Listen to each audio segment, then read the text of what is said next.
వీడియోలు బ్లాక్మెయిల్ చేస్తూ న్యూడ్ వీడియోలు తీసిన మస్తాన్ సాయి పైన ఇంకా కేసు అంటే దర్యాప్తు జరుగుతుంది. ఫిర్యాదు చేసిన లావణ్య మనతో ఉన్నారు. అసలు ఏంటి, ఎన్ని వీడియోలు ఉన్నాయి, అసలు ఏం జరిగింది అన్న అంశాలను మనం తెలుసుకునే ప్రయత్నం చేద్దాం. హాయ్ లావణ్య, అసలు ఏం జరిగింది? మీరు ఇప్పటివరకు రాజ్ తరుణ్ పైన పోరాటం చేశారు, ఇప్పుడు మస్తాన్ సాయి పైన ఫిర్యాదు చేశారు. అసలు ఎన్ని వీడియోలు ఉన్నాయి, ఎలాంటి ఆధారాలు మీరు పోలీసులకు సమర్పించారు? మస్తాన్ సాయి చేసింది ఆన్ గోయింగ్ ప్రాసెస్ అండి. ఇప్పుడు అతను పర్ డే మళ్ళీ ఇంకొక 20 యాడ్ చేస్తాడు, 30 యాడ్ చేస్తాడు. సో అన్ని క్యాలిక్యులేషన్ ఇంకా కాప్స్ చెప్పాలి. ఎందుకంటే అతను కొన్ని క్లౌడ్ అకౌంట్స్లో పెట్టుకుంటాడు, ఒకటి హార్డ్ డిస్క్ పెట్టుకుంటాడు. చాలా హార్డ్ డిస్క్లు ఉన్నాయి. నేను ఇచ్చింది అయితే ఒకటి, అండ్ పోలీసులు ఇక్కడ అతను అరెస్ట్ చేసినప్పుడు ఇంకో హార్డ్ డిస్క్ దొరికింది. అందులో అయితే దగ్గర దగ్గర ఒక 2000 వరకు వీడియోస్ ఉన్నాయి. నేను నా కళ్ళతో చూసింది అయితే 44 మంది అమ్మాయిలు. అండ్ వివిధ డివైజెస్ నుంచి అతను చేస్తుంటాడు రికార్డింగ్ కూడా. అవన్నీ నిజం. అండ్ పోలీస్ ఇన్వెస్టిగేషన్లో ఇంకా మొత్తం అన్నది బయటికి రావాలి అని అనుకుంటున్నాను. మీరు బాధితులతో ఏమైనా మాట్లాడారా? మస్తాన్ సాయి బ్లాక్మెయిల్ చేస్తున్నాడు న్యూడ్ వీడియోలతో అని చెప్పారు, ఫిర్యాదులో కూడా పేర్కొన్నారు. సో అలా బాధితులు కొంతమంది స్టార్టింగ్ 2 ఏళ్ల క్రితం నాకు చెప్పినప్పుడే అతని డివైస్ పాస్వర్డ్ ఓపెన్ చేసి చూస్తేనే నాకు 850 ఫొటోస్ వీడియోస్ అతన్ని ఐక్లౌడ్ హిడెన్లో కనపడ్డాయండి. అంతమంది అమ్మాయిలు ఉన్నారు, అసలు వీడిని వదలొద్దు అని అప్పుడు డిసైడ్ అయిన తర్వాతే అతను నేను రస్టన్ చేసుకున్నది ఏదైతే ఉందో అతను ఉరేసుకుంటున్నట్టుగా వీడియో ఇచ్చి చూపించి డిలీట్ చేస్తాము అని నా ముందు రాజు ముందు డిలీట్ చేసి నమ్మించి అప్పటి నుంచి రియల్ గేమ్ ఆడాడు. అది 2 ఏళ్లగా జరుగుతుంది. ఈ జరుగుతున్న ప్రాసెస్లోని నన్ను రాజుని ఇబ్బంది పెట్టారు, రాజుకి వీడియోస్ పంపించారు, అండ్ నన్ను డ్రగ్ కేసులు లోపలికి పంపించారు. బయటకు వచ్చి చూస్తే రాజు లేడు. ఆ క్రమంలో రాజు కావాలని కంప్లైంట్ ఇచ్చాను, పోరాటం నాకు నా రాజు కావాలని. అంతేగాని అది మిస్లీడ్ అవ్వడానికి చేసిన ఒక ప్రయత్నమే అండి రాజ్ తరుణ్ని బయటికి పంపించడం అంతా కూడా. మస్తాన్ సాయితో మీకు ఎట్లా పరిచయం, ఎట్లా మీ ట్రావెల్ ఎలా జరిగింది? మధ్యలో రాజ్ తరుణ్ మీకు ఎప్పుడు పరిచయం? రాజ్ తరుణ్ నాకు 15 ఇయర్స్గా పరిచయం అండి. యునీత్ రెడ్డి త్రూగా మస్తాన్ సాయి నాకు పరిచయం 2022 అక్టోబర్ ఆ టైంలోని. ఇంటికి వెళ్ళాం, వాళ్ళ ఇంటికి హౌస్ పార్టీకి. అక్కడ జరిగిన ఒక ఇష్యూ నుంచి మా గొడవలు స్టార్ట్ అయ్యాయి. ఇప్పుడు మీరు అనేక పార్టీలు, డ్రగ్స్ పార్టీలు నిర్వహించారు అమ్మాయిలతో అని చెప్పారు. మీరు ఆ పార్టీలో ఉన్నారా? మీకు కూడా డ్రగ్స్ అలవాటు ఏమైనా ఉందా? ఆ పార్టీస్కి నేను స్టార్టింగ్ వాళ్ళ ఇంటికి వెళ్ళడం అన్నది అయితే జరిగిందండి. బట్ ఎప్పుడైతే ఇష్యూ స్టార్ట్ అయిందో నేనేం వెళ్ళలేదు. అండ్ గుంటూరులో వాళ్ళ కేసు అయిన తర్వాత పోలీసులు వచ్చి ఆ విల్లాని ఖాళీ చేయించారు. ఎప్పుడైతే విల్లా ఖాళీ అయిందో నేను ఎప్పుడు మళ్ళీ పార్టీస్కి వెళ్ళడం, అలాంటి పార్టీస్కి పార్టిసిపేట్ చేయడం అయితే చేయలేదు. స్టార్టింగ్ డేస్లో జరిగాయి. ఆ జరిగిన క్రమంలోనే ఏం జరుగుతుంది అని నేను తెలుసుకున్నాను. ఇది తప్పు అని నాకు అనిపించింది. నేను స్టాండ్ తీసుకొని ఫైట్ చేశానండి. డ్రగ్స్ అలవాటు ఉందా, ఆల్కహాల్ అలవాటు ఉందా లావణ్యకి? డ్రగ్స్ అలవాటు అన్నదైతే లేదండి నాకు. ఖచ్చితంగా లేదనే చెప్తాను నేను ట్రై చేయడమా, లేకపోతే బాధితురాలను అయ్యానా, లేకపోతే ఏదైతే చేశానో అది వాళ్ళతోనే, అది అప్పుడు. ఇంకా ఇప్పుడు అలవాటు అంటే వాళ్ళు లేనప్పుడు కూడా నేను చేయాలి, తరచూ చేస్తూ ఉండాలి, అదన్నది ఖచ్చితంగా లేదు. ఇప్పుడు న్యూడ్ వీడియోలు మీ కూడా కొన్ని బయటకు వచ్చాయి, చాలా ట్రోలింగ్ జరుగుతుంది, మీరు ఏం చెప్తారు దాని మీద?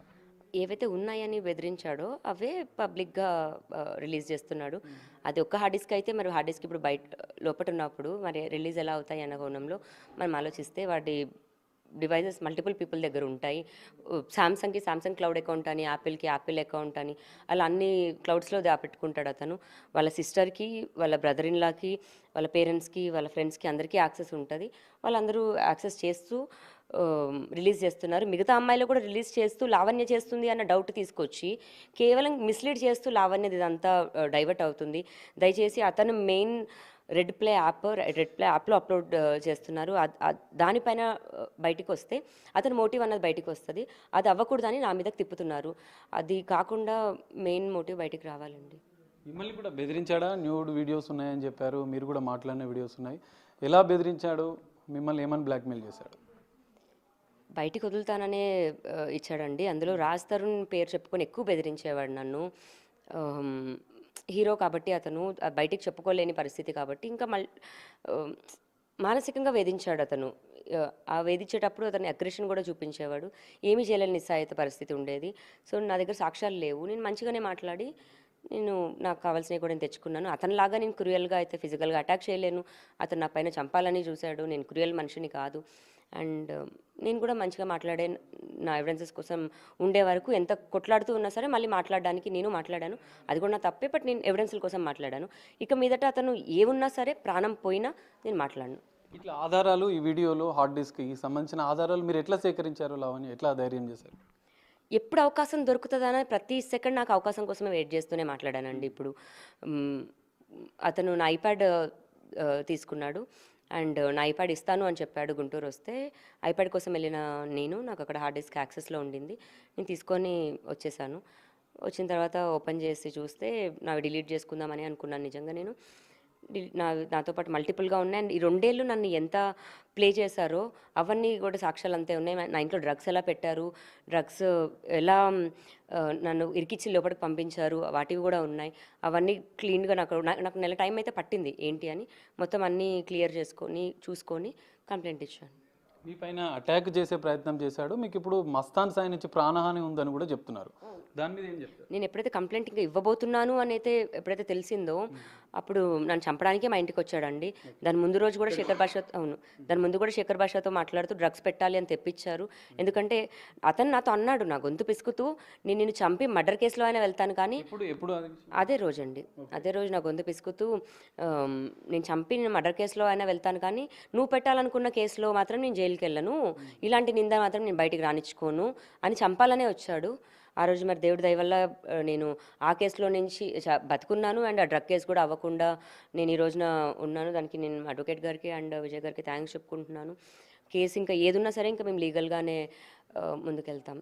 బాధితులకు ఏమైనా చెప్తారా? ఎందుకంటే ఎంతోమంది బాధితులు ఉన్నారు, 100 వీడియోలు ఉన్నాయి అని చెప్తున్నారు. వాళ్ళకి ఏమైనా చెప్తారా మీరు? నేను ఏమైనా చెప్పాలనుకుంటే ఇప్పుడు కాప్స్కి చెప్పుకుంటానండి. అంటే కాప్స్ వల్లే బాధితులు బయటికి రావాలి. ఎందుకంటే ఎవరికైనా సరే భయం ఉంటుంది, బయటకు వస్తే పరువు పోతుంది అని.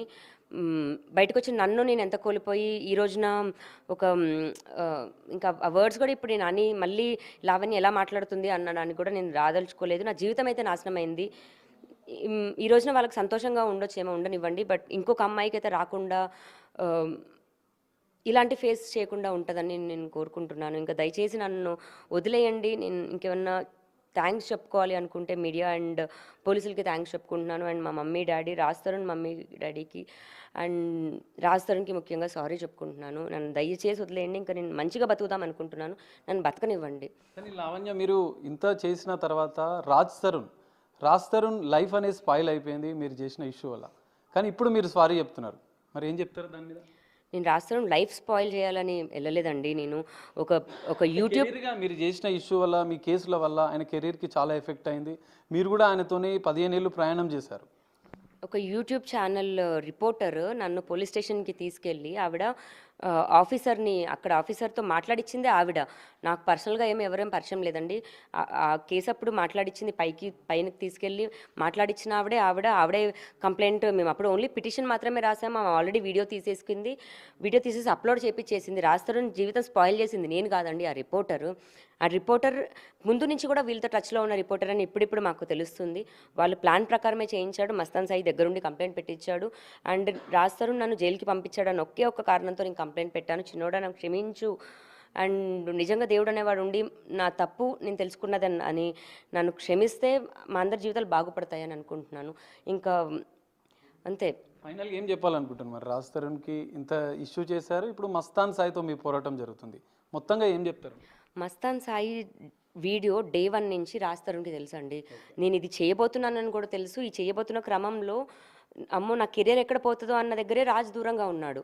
అది నాకు డైరెక్ట్గా చెప్పి నేను నీ ఫైటింగ్ నువ్వు చేసుకో, మీకు సపోర్ట్ చేశాడండి ఒక పాయింట్లో. కాకపోతే అది ఇంటెన్స్గా పడుతుంది. ఎప్పుడైతే డ్రగ్స్ అని వస్తుందో ఇదని వస్తుందో ఇంకా రాజు వద్దు అనుకున్నాడు. ఆ వద్దు అనుకున్న దాంట్లోని మాల్వి మల్హోత్రా కూడా రావడం. సో ఇందులో చాలా ఉన్నాయి. రాస్తారం తప్పు లేకుండా జరిగింది అని రాస్తారం తప్పు ఉంది, కాకపోతే క్రైమ్ చేయలేదు, అతను క్రిమినల్ కాదు. మస్తాన్ సాయి క్రిమినల్ అండి. ఇప్పుడు రాస్తారం ఇంట్లోనే మీరు ఉంటున్నారు, మరి ఇప్పుడు మళ్ళీ ఆయన కోరుకుంటున్నారా? ఇప్పుడు క్షమాపణ చెప్తున్నారు, మళ్ళీ వస్తాడని మీరు భావిస్తున్నారా ఫైనల్గా? అంటే ఇల్లు ఆయన పేరు మీద ఉంది కాబట్టి ఆయన ఇల్లు అంటే నేను కాదని నేను అన్ను, కానీ మా ఇల్లు అండి. మేము కలిసి అంటే ఇల్లు వచ్చాక నేను జీవితంలోకి ఏం రాలేదు. ఇన్ని సంవత్సరాల నుంచి ఉన్నాం. మా అనుకుని ఉన్నదాన్నే నాకు ఇప్పటికీ మా రాజే అనుకోవడానికి నేను మాల్వీని అయితే కన్సిడర్ చేయలేను. నా రాజు అంతే. ఇప్పుడు నా పక్కన లేకపోవచ్చేమో నా మనసులో నుంచి ఎప్పుడూ పోకుండా అయితే లేడండి. నేను నా సబ్‌కాన్షియస్ మైండ్‌లో కూడా నారాజు ఎప్పుడూ నాకు 100% ఉంటాడు.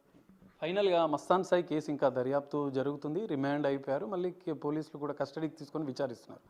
మస్తాన్ సాయి వెనక ఎవరైనా ఉన్నారా? ఫైనల్‌గా పోలీసులు మీకు న్యాయం చేస్తున్నారని అనుకుంటున్నారు? పోలీసుల పైన నమ్మకం ఉండే నేను పోలీస్ స్టేషన్‌కి వెళ్ళానండి. ఇప్పుడు ఎటువంటివి ఏమైనా వాడి ఒకవేళ హార్డ్ డిస్క్‌ని మిస్‌ప్లేస్ ఏది చేసినా సరే అతను ఎంతమంది అమ్మాయిలని ఏం చేశాడన్నది నేను కోర్టుకైనా నేను ప్రూవ్ చేసుకుంటాను. లీగల్‌గా ఆ ఫైట్ అయితే ఎప్పటికీ ఆగదు. ఎందుకంటే వాళ్ళు నీచంగా మాట్లాడి నీచంగా చేస్తున్నప్పుడు నేను కూడా ఆపను. థ్యాంక్స్ అండి. ఇది లావణ్య చెప్తున్న విషయం. మస్తాన్ సాయి పైన తన న్యాయ పోరాటం అనేది ఖచ్చితంగా కొనసాగుతుంది. రాజ్ తరుణ్కి మాత్రం క్షమాపణ చెప్తున్నాను. ఆయనే మళ్ళీ నా జీవితంలోకి వస్తే నేను యాక్సెప్ట్ చేస్తానని చెప్పి లావణ్య చెప్తున్న పరిస్థితి. కానీ వందలాది మంది జీవితాలను నాశనం చేస్తున్నటువంటి మస్తాన్ సాయి పైన తన పోరాటం కొనసాగుతుంది. ఖచ్చితంగా శిక్ష పడే వరకు తను పోరాటం చేస్తున్నానని చెప్పి లావణ్య చెప్తుంది. కెమెరామెన్ సంజుతో కలిసి